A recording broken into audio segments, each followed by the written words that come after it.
Welcome to the Courting Happiness podcast. This is a space where self-care becomes part of your day. A space where you learn evidence-based strategies to help your life, share it with those you love, and cultivate well-being at work. I'm your host, Dr. Kortni Alston. I'm a former news director, television reporter turned happiness scholar, TEDx speaker, and transformational trainer. I also understand hardships. While working my dream job in television, I lived a nightmare suddenly becoming a young widow after 86 days of marriage.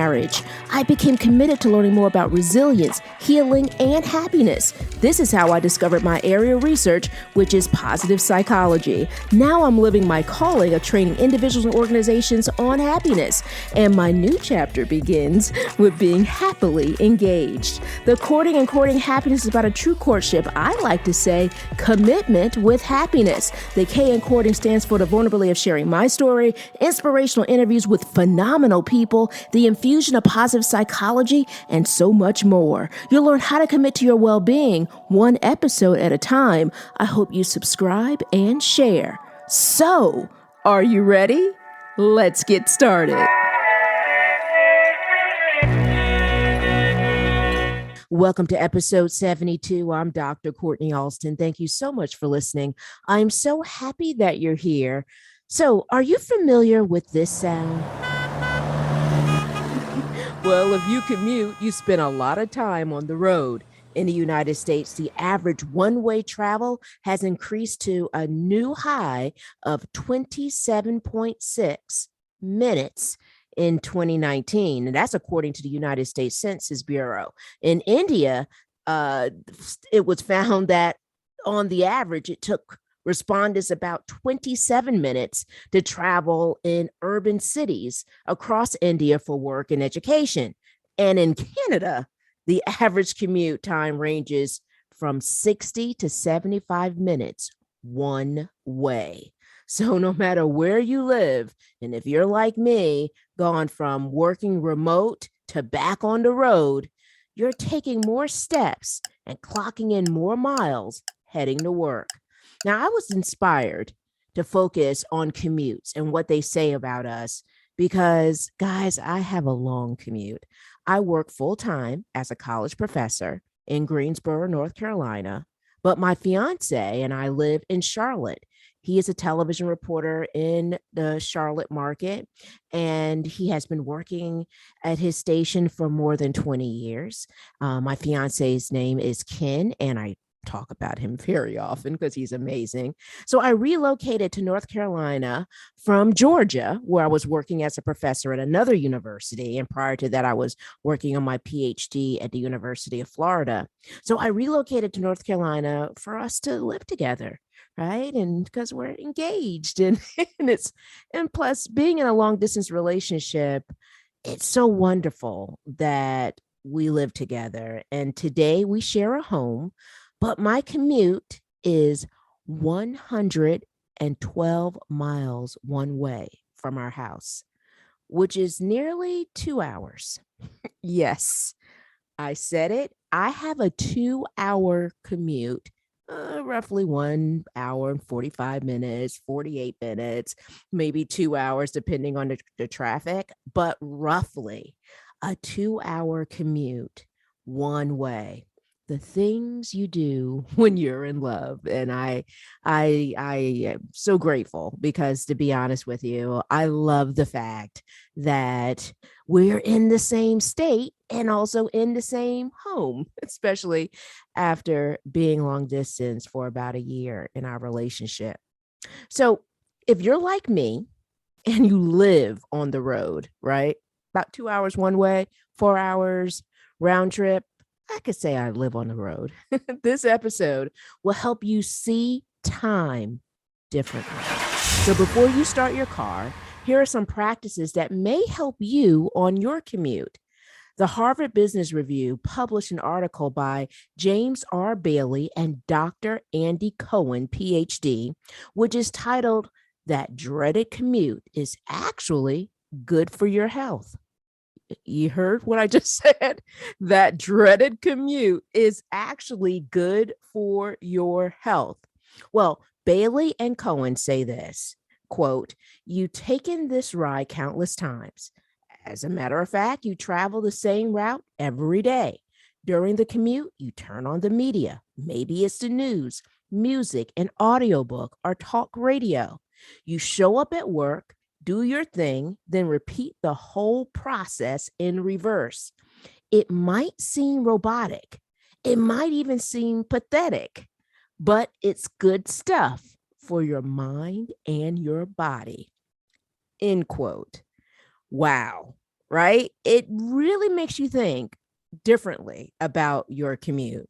And they give 6 reasons why it can be good for your health. So I'm going to share them. Let's see which one resonates with you. Here's number 1, structure. Commute showcases structure. Bailey and Cohen say that it brings us daily behaviors into a nice, neat pattern. It provides us with predictability. So I will admit this. I love structure. My students will tell you how much I value structure. I do see structure in my commute. I can almost count on the same thing happening, almost, right? Because sometimes, of course, the road is not that predictable. You never know if you're going to run into traffic or whatever. But even when I go and I stop, my famous stop is in the middle of my commute, which I love doing because I stop at my favorite happy place for coffee. And that's Starbucks. So it's great because I can, connect with someone that might, know me because I'm a regular, or just getting my favorite cup of coffee and knowing I'm going to bring it to my office. Just the little things. It's the little things. So I can see what they mean in regards to structure. And I will say this, if I'm like running a little late, and I have to miss my Starbucks run, like my little happy place in between the commute, sometimes I'm not that happy after that. I'm a little disappointed. So I can see how the structure can really actually be valued, right? In terms of a commute. So I can see that. So here's number 2. So initiation and closure. So Bailey and Cohen remind us that we have 2 selves, but 2 our primary ones are our homes and our work identities. And that are the commute. It helps us separate the 2 parts of ourselves. It sets healthy boundaries between them and actually avoiding burnout. They also use examples that the moment that we step out of our cars, we, quote, switch on our work identities. And once we get back in the car, we switch it off and we're able to relax on our way home. I can see value in that. But that's something I'm still processing what they're sharing, because, sometimes depending on what maybe happened your work day, you might still be living it. You might have been a stressful work day, and it's sometimes not very easy to turn things off, especially if something happened that you really find the need to have to talk about or share. So I can see it as it relates to kind of the switching on and off, but I can also see it might be challenging depending on what's going on at work, right? Especially even though they mention, setting healthy boundaries between them and avoiding burnout, especially if you're at the point of burnout. If you're at the point of burnout, I don't know. I see it in a different way, but I can also see it in their way, right? I feel like I'm back in my PhD program, and when one of my professors would share with us, and we're trying to problem solve. It's like, it can depend, and he's absolutely right. It depends, and so it speaks to that. This instance, as relates to number 2, it can depend. Number three is shared experience. So I have a couple of questions. Do you often talk about your commute in the office? Hmm? Do you find yourself doing that? Do you say something that about the road conditions or maybe there was traffic? Well, Bailey and Cohen encourage us to see how these experiences with similar dilemmas on our way to work can help us as it relates to sympathizing and even developing empathy for one another. And it can also possibly make a connection. You may even bond by the common struggle. So that is interesting take. I can see that, right? Because, you know, if you're finding yourself like, wow, I can't believe I got stuck there, and they are sharing it with your coworker and they're like, yeah, oh my gosh, I was there, or my spouse was there, or a dear friend of mine was there, and they were on the phone with me and they shared how long they've been sitting in traffic. So I can certainly see as a bonding experience and a common in terms of being bonded by a common struggle. So I can certainly see that in terms of shared experiences. So here's number 4, purpose. Do you find yourself thinking about your purpose on your way to work? You may have a thought of whether it can, in terms of your work, supporting your family and really making an impact, making a difference in the world. Bailey and Cohen believe that it is our purpose that makes us load ourselves in our car or the train or the bus or the subway, however you're commuting, right? And that commute can help us reconnect with our greater sense of purpose. I certainly see that. What I love about when I'm commuting and I'm in this mindful state, I will begin to think about, the work that I'm doing. So, on top of being a college professor, of course, you guys know I'm a happiness scholar. One of the reasons why, I have this podcast, Courting Happiness, and I love being able to share positive psychology with the world. And then on top of that, I, do speaking engagements and I do workshops helping, individuals and executives and journalists and managers as it relates to well-being in the workplace. And when I'm commuting, I think about like all of those things and I even have these ideas. Like I have a book idea that came out of my commute that I've started to work on. I'm like, wow, okay, that is a great idea. It just came to me there. So I can certainly see how the commute can really help reconnect with your greater sense of purpose. So here's number 5. Your commute can help prepare you for your day. Ooh, I can I can see that. So here's an example that when I read this, I thought about this. Like, have you had a PowerPoint that you just needed to polish up? Maybe you're still processing a meeting that you have to lead. Maybe you are working on another project that you may have to meet with someone about today. Your time on the road can help you mentally and emotionally prepare, according to Bailey and Cohen. Now, it does help me with final preparation. Even at night, I will say, okay, let's get some rest.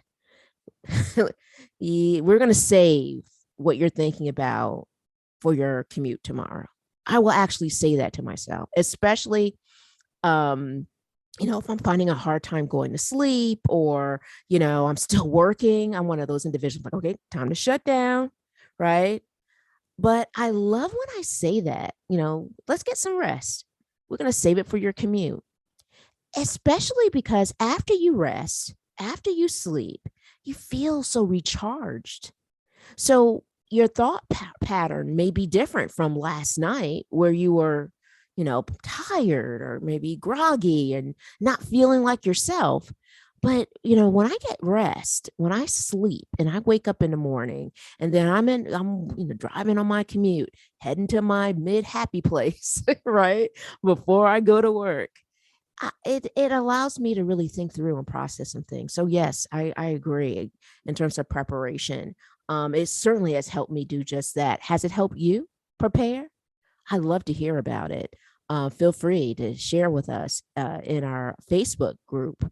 And in terms of courting happiness, it's really a wonderful place where so many listeners come and post and share their insight as relates to their happiness journey. I would love to know about your commute, because then I'll also know I'm not on the road alone, right? That there's other courting happiness listeners that are also spending some time on the road. So number 6 is bringing the commute back. And of course, this is all speaking about in terms of the pandemic. So Bailey and Cohen remind us that commutes are about time. They urge us to make time, even if we're working from home. So even if it's a virtual commute, they state this, quote, put 15 to 30 minutes on your calendar at the start and the end of your workday to make a cognitive, emotional, and spiritual passage from home to work and back again, end quote. Whew, I really love that article. I'm still processing some of it, as you could tell, as I was going and sharing and explaining, and even, talking about levels of my journey.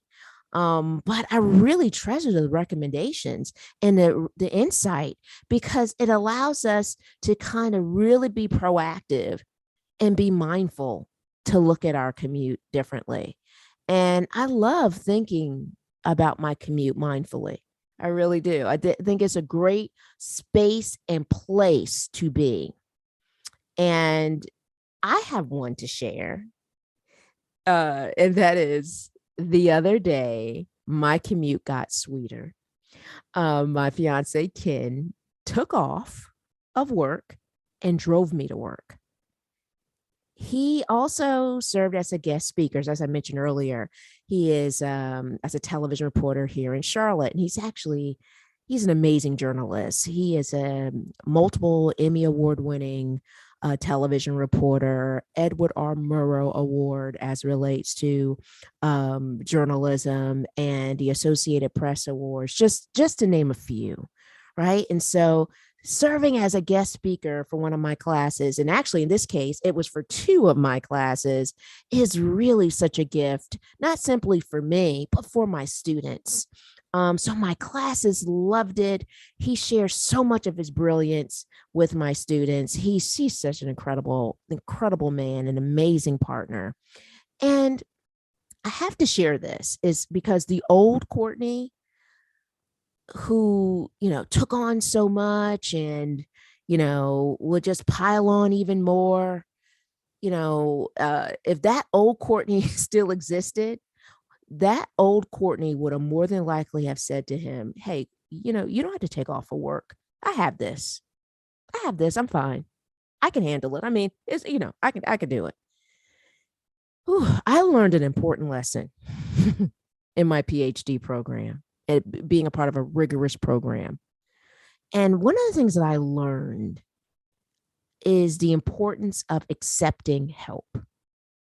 So now this Kortni happened to be Dr. Kortni, simply will just say this. And this is what I told my fiance. I let him know how phenomenal he is as a partner and fiance. And I told him, thank you. I'm so grateful that you can take off and that you could be there for me. So I hope this helps your commute feel less congested, that it turns your lane into a positive turn, into a mindful ride, either your purpose of work or to your sanctuary called home. But never be afraid, no matter what, to accept help along the way. Guys, please have a wonderful day and continue to drive, or whatever your commute looks like, safely. Have a good one.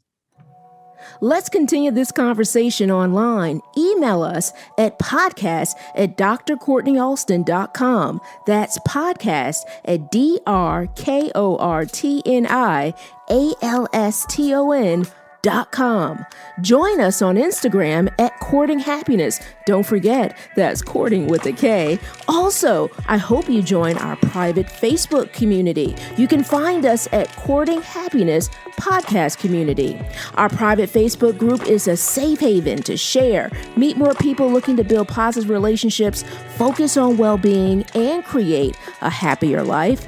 Now, are you ready to spread happiness? We hope you subscribe and share this podcast with your family, friends, coworkers, and all the important people in your world. We release a new episode every Thursday. Congratulations on your continued commitment to your courting happiness journey. Thank you so much for listening. We want you to be well, be happier, and be kinder to yourself. We can't wait to see you next week.